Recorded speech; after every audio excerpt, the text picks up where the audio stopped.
your nation, your province, your southern Alberta. From the heart of Lethbridge, it's Bridge City News Weekend Edition with Jeanette Roche. Hello, I'm Jeanette Roche. Thanks so much for joining us for a look at what made headlines in Alberta this past week.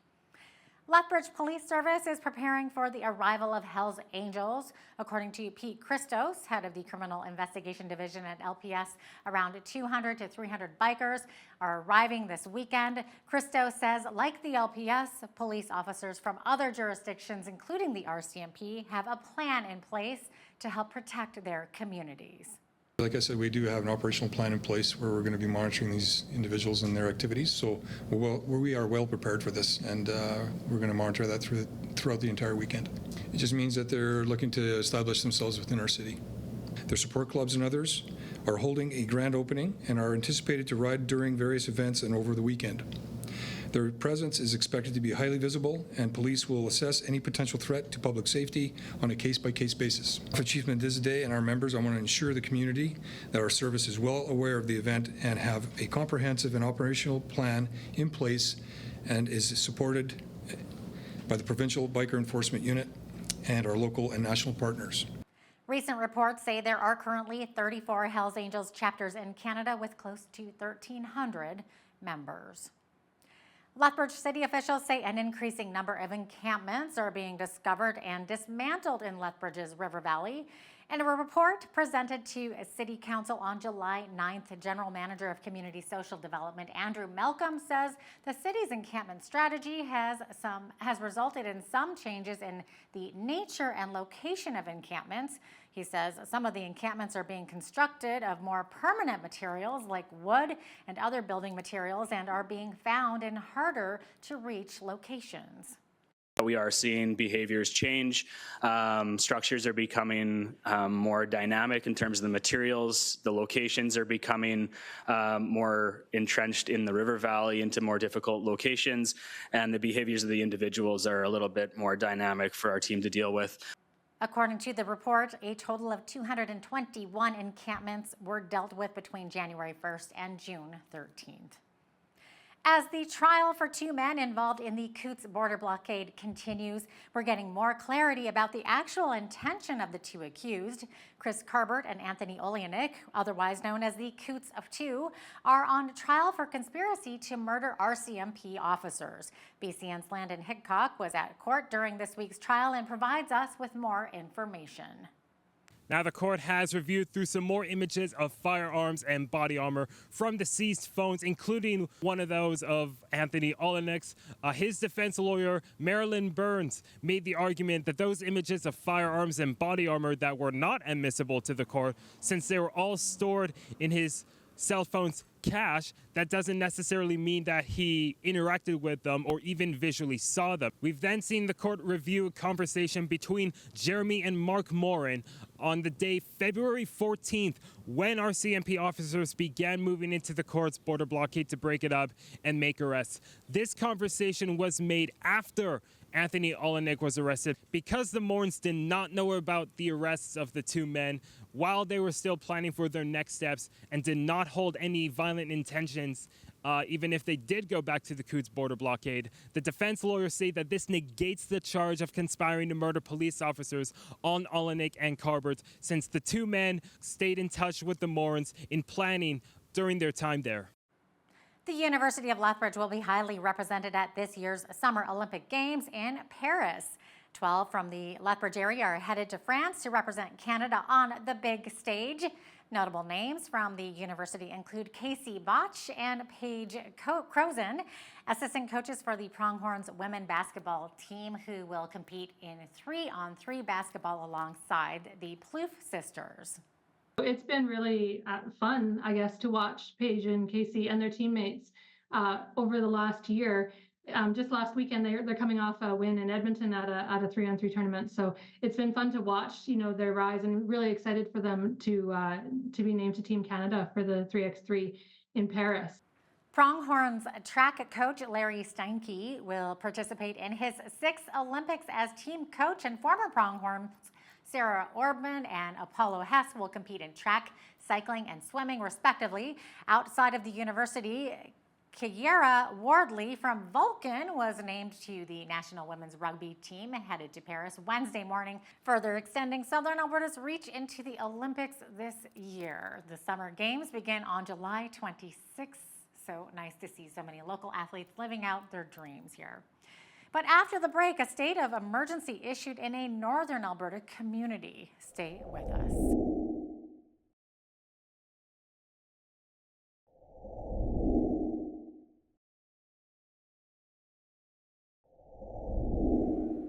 Alberta wildfire officials say a state of local emergency has been declared at the Little Red River Cree Nation. Close to 1,000 residents have been evacuated from Garden River in Wood Buffalo National Park. Alberta Wildfire says the fire threatening the community is about 8 kilometers away from the only highway into town. It's classified as out of control and estimated to be about 460 square kilometers in size. Officials with the City of Calgary say progress is being made on stabilizing the water distribution system following repairs to the ruptured feeder main. They say, however, more time is needed before they're able to lift outdoor water restrictions. Some outdoor use is being allowed, which includes water needed for construction on home renovation projects.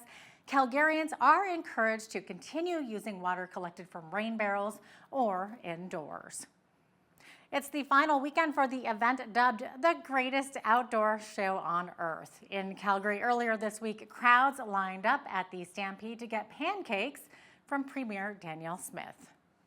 The Stampede has been central to Calgary's identity for nearly its entire existence, and people might find it surprising that a 10-day party is one of the things that Calgary is best known for. But it's because this is a town that is famous for its grit and its hard work. But the Stampede fever that grips the city every summer proves that Calgarians, we know how to let loose too. Because Stampede doesn't just bring Calgarians together, it draws people from across the province, across the country, and from around the world. The Stampede attracts more than 1 million local and international visitors each year. This year, make that 1 million minus 1, though. It won't be attracting our Prime Minister, however, who has decided to skip the event. Many within the Liberal caucus say it just wasn't possible for Justin Trudeau also having to attend NATO meetings right now. But according to our political reporter and Toronto Sun columnist, Brian Lilly, he's not buying it. That is correct, because no one has developed a technology to transport an individual from Calgary to Washington in Friday, Saturday, Sunday, in 5 days. You possibly can't. It's a ridiculous argument. Of course he could have attended, and if he was scheduled to attend. They've known when Stampede was for a long time. They knew when the NATO meetings were. He could have shown up Friday or Saturday, still been in Washington, D.C. for plenty of time for the NATO meetings. We know why he's not there. He would be about as popular as that pancake flip that everyone was sharing over the weekend on social media, where Justin Trudeau flips a pancake, I think it was at last year's Stampede, and it just splatters everywhere. They're making excuses with anything else they tell you. It's their popularity. In other news, the lack of childcare spaces in Alberta continues to be a concern for many. Susan Cake, a chair with the Childcare Now Alberta, says the province doesn't have adequate space for children who need daycare. She also says as of 2021, when the federal provincial childcare agreement was signed to reduce childcare fees by more than 50%, Alberta only had licensed spaces for 26% of the kids in the province. This comes from years of neglecting this area and not funding it appropriately. And then that, in combination with the influx of population that Alberta's had, means there's even more stress. We've seen other provinces make really big improvements, and Alberta really seems to be dragging its feet. So some of the other provinces, they have wage grids that are increasing the wages of ECEs. They're also providing health benefits and dental benefits. And some provinces have introduced defined benefit pension plans. According to the Alberta government, the province is advancing the development of the Space Creation Grant that will help to build more than 68,000 new licensed spaces by 2026. That includes 42,500 nonprofit spaces and 26,000 private spaces for profit. The Alberta government announced that it's expanding its food safety and certification program. Officials say this will help to support our beef producers. They say in 2023, beef was our province's largest agri-food export at $3.9 billion. The province will be providing Alberta beef producers with close to $1.9 million for its on-farm food safety program through the Sustainable Canadian Agricultural Partnership. They're going to have new outreach efforts that will see Alberta beef producers working with industry partners like agricultural societies and ag fieldmen to organize at least 30 community events over the next 4 years. Coming up after the break on this final weekend of Stampede, we hear from our legislative correspondent about how many politicians use the event as a tool to drum up support. He also discusses how Calgary will be the battleground between the United Conservative Party and Alberta's New Democrats. We'll be right back.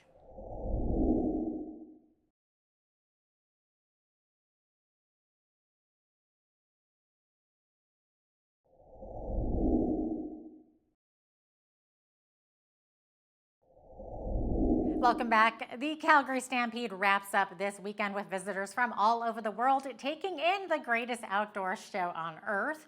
There are also some politicians. They're drumming up their support, kissing babies and shaking hands. To chat about this in more detail is our legislative reporter and Alberta correspondent for the National Post, Tyler Dawson, who sat down with BCN's Hal Roberts. Take a look. Tyler, it appears as though Premier Daniel Smith and newly elected NDP leader Naheed Nenshi have been gaining thousands of supporters at a lot of their Stampede events. They have, yeah. And, you know, the events are generally pretty well attended, but what they're saying certainly is that they're seeing even more people than previous years. Nenshi, holding his first event as NDP leader, brought out, I think staff said about 4,000 people came out to his event and to hear him speak. And Danielle Smith had a pretty big turnout as well. She was welcoming some American politicians and stuff like that in town to have meetings and all that. So, you know, it's sort of a regular part of the summer circuit for politicians, whether you're a federal politician or a provincial politician. You know, the NDP caucus, for example, for sure has been out at some of Nenshi's events, and it's you know, it's a chance for them to meet with supporters and meet people who are maybe not supporters. And also the networking is such a huge part of the Calgary Stampede. You know, there's lobby firms and law firms and businesses that put on parties and events and things like that. So it's really just a big opportunity for everyone to schmooze if they so desire. And like I said, an integral part of that summer circuit. And what better place is there to do that than in the sun in Calgary on a lovely July week or so? Absolutely. You know, and this is nothing new for Naheed Nenshi. He used to be the former Calgary mayor, so he has his fair share of Stampedes under his belt buckle there. Now, has Naheed Nenshi talked any further about the potential of severing ties with the federal NDP, kind of distancing themselves a little bit now that he's leader? Yeah, it's a good question, and it hasn't come up all that much, I don't think. I think it's a conversation that's going to happen. It's unavoidable at this point, and some of the polling suggests that might actually improve the NDP fortunes. So it wouldn't surprise me. Well, we'll certainly hear more about it. You know, at this point, I think there's maybe some other priorities for the New Democrats getting out there and introducing themselves to people. And what I was about to say too, that Calgary it's likely going to be the battleground in the next election. You know, that's really where the election was decided in 2023, I guess it was. And I think there's every reason to expect that's where we'll see that battle again. And Nenshi, as you said, like he's had Stampedes before as mayor of Calgary. He's been around in Calgary for a long time, but he's a new face on the provincial scene, and he needs to reintroduce himself to Calgary voters. You know, he was not the world's most popular mayor when he left the mayor's office, and Calgarians, I think, feel like they know him and know his record. And for some Calgarians, that's a very, very good thing. For other Calgarians, that's a very, very bad thing. And so he's, I think, got some work to do in Calgary. You know, Edmonton, of course, tends to be an NDP stronghold, but we also don't have, 11 years or whatever it was of him as our mayor. So there's going to be some work to be done in Edmonton and Calgary. And, I think the rural areas are maybe largely a write-off for the New Democrats, and that is what it is. But it's important for him in particular, I think, to be at all of these events, as many as he can possibly, squeeze in to let people know who he is, reassure people that he isn't the person that the UCP says he is, because, of course, they've also launched a major attack ad campaign against him. So, Tyler, any more talk here in Lethbridge about a potential by-election? Has Premier Smith maybe said anything since Shannon Phillips stepped down? as the representative for NDP Lethbridge West?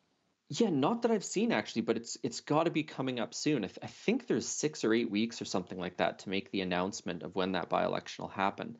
And then I would expect it to be held maybe towards the fall, when people are sort of back in the office, so to speak. Nobody shows up to a summer by-election, certainly, let alone a summer general election campaign. No one shows up to those either. So I would expect to hear more about that ahead, and that's going to be a really important one to watch. I think we've talked about this before. That it's going to be a chance for the NDP to show they can hold on to a seat that's going to be pretty heavily contested. It's a big loss of a prominent member of the NDP caucus, and they're going to want to keep that seat. And Nenchi's going to want to show that he can be competitive in ridings outside of Edmonton and parts of Calgary. So it's going to be, there's a lot of talk sometimes about by-elections being a bellwether or taking the temperature of the parties, showing us how the winds are blowing in politics. Sometimes that's true. The case of the recent by-election in Toronto that the Conservatives won when the Liberals had held it for the last, 15 or 20 years maybe. And this is, I think, going to be another one. This will really show what the NDP has got under its belt when it comes to actually winning elections. With many parts of the country experiencing a bit of a heat wave this week, including right here in southern Alberta, we tell you where to go to cool down and which agencies are there to help those who are most at risk. We'll be right back.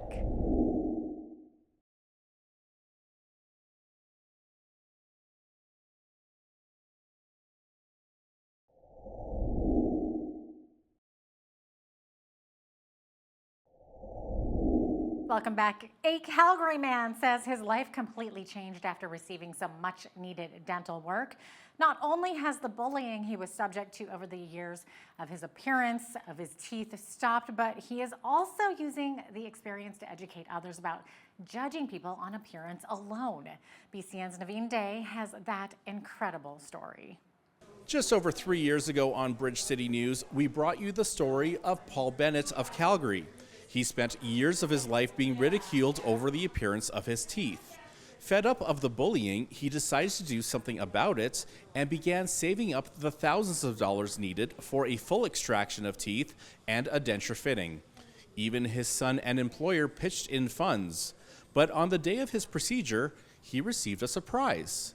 Here is part of that story from 2021.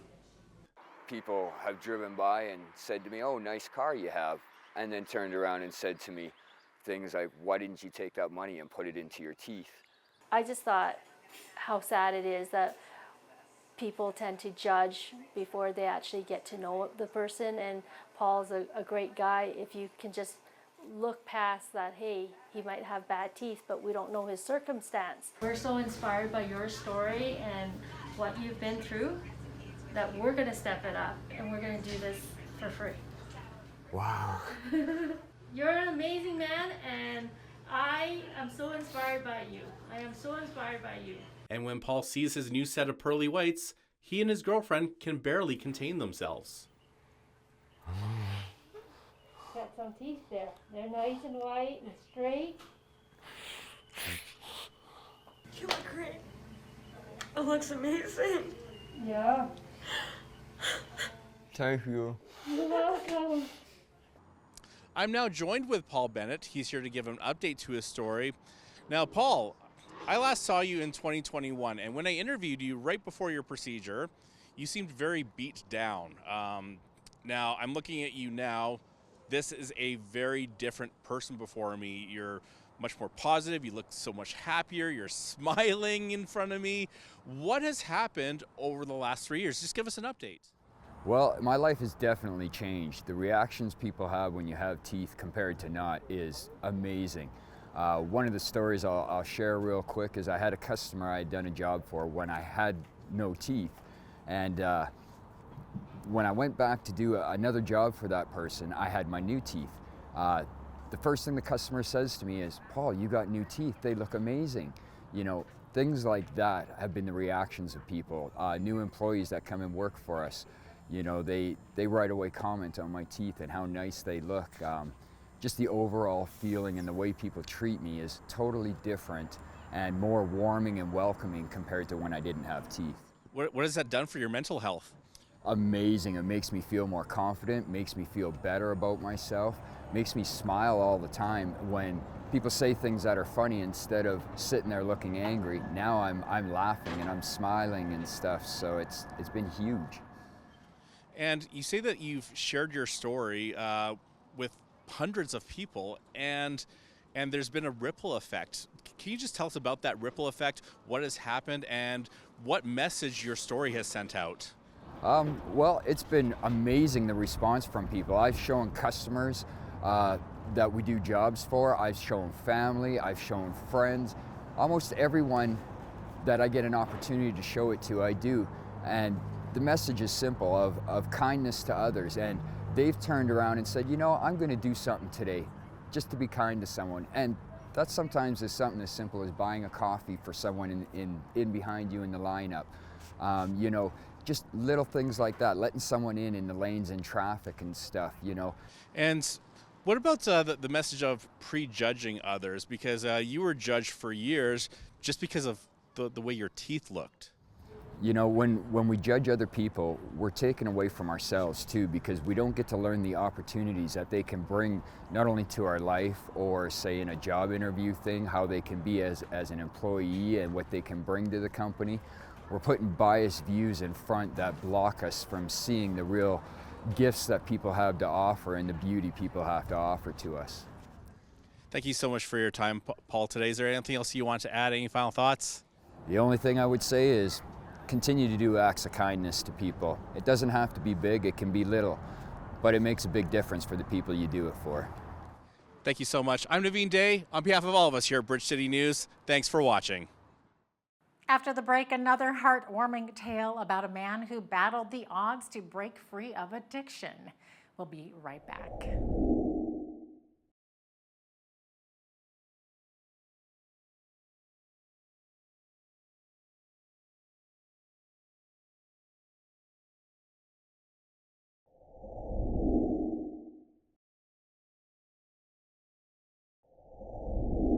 In a world where so many people are battling addictions and suffering, one man found his way out.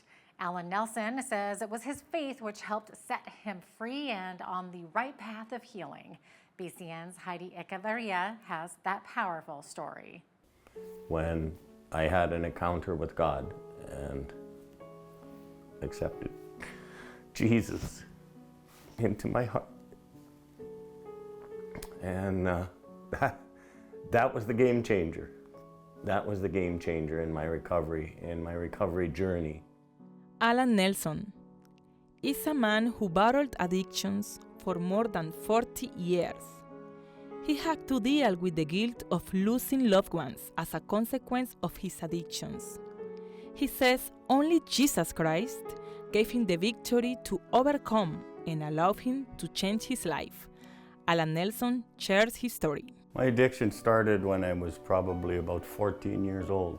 The first time I drank alcohol, it did something to me that I really liked.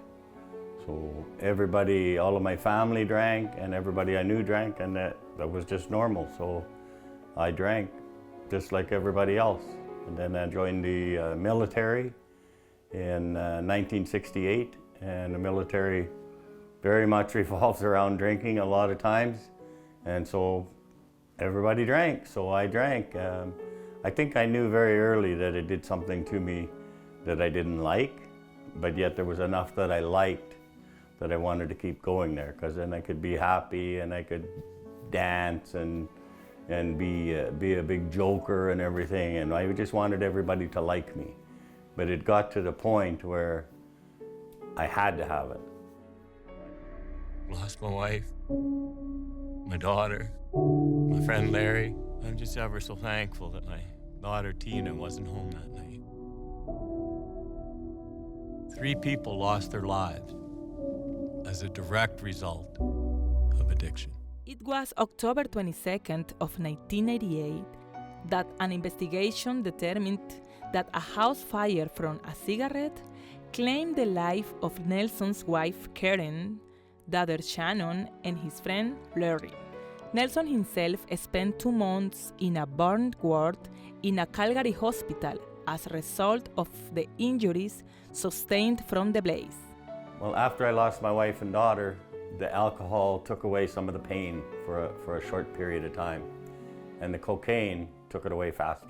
She was 15 when her mom and sister died, and then it was 18 years later, so she was married with 2 kids already when I was on the cocaine.